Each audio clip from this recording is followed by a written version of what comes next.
Call of Duty Black Ops, we wanted to take players to an entirely new place and give them entirely new gameplay experiences, something they hadn't done yet with Call of Duty. And the era was perfect for that. And as we were doing our research and learning about these secret wars and these deniable operations and all this covert warfare that was going on underneath the layer of what people were seeing, they thought there was, it's this Cold War and Vietnam War and all this, but meanwhile there's these black operations that are going on between the two superpowers. And as we learned about those, we learned about the black operations and the kinds of soldiers and the elite forces that were conducting these operations. It just inspired all kinds of creativity and let us go and do things that Call of Duty hadn't done yet. Our game is not a game about the Vietnam War. It takes place during an era that also includes the Vietnam War. And of course, there were black operations that occurred, operations that people didn't know about during that era. And we'll be tackling that part of it, and it isn't the war itself. I would say that Call of Duty Black Ops takes the gloves off.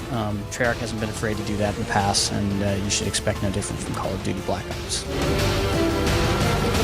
We wanted to actually work with some people who conducted these black operations. So we worked with Major John Plaster, who is one of the most published authors. But he himself was SOG, was a Studies and Observations Group. That's what they were called, kind of an innocuous title for this group, and had extensive experiences in Southeast Asia and during the Vietnam War.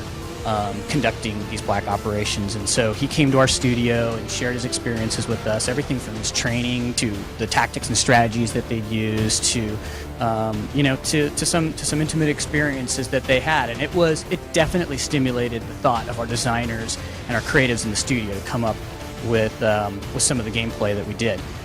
We also talked to the other side. We talked to Russian and Soviet Spetsnaz during that era, and this is not the Russia of today. It is the Soviet Union, the formidable power that it was. So, and he was a inspiring individual, to say the least, as he talked about his training and what they would do.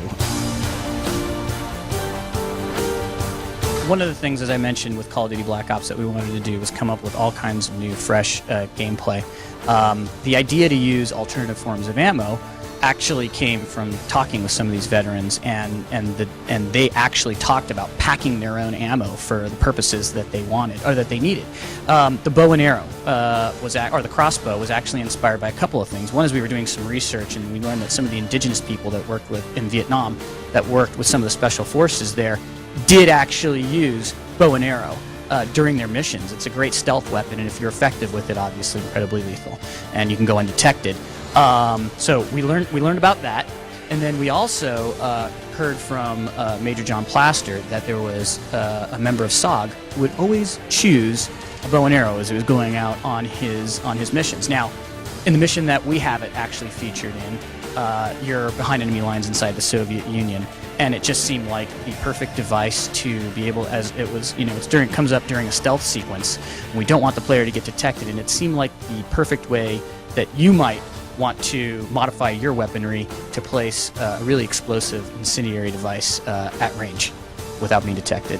And the other weapon is the Dragon's Breath shotgun shell. Well, as far as we're concerned, we're creating a Black Ops game, so we did research on all different types of alternate forms of ammo. So when we're looking at it, much like the, inspired by these Black Ops soldiers, we look at a mission and we're like, well, what should our loadout be? And whatever was in our arsenal was what we chose. And who's to say that they didn't? Everything they did was classified.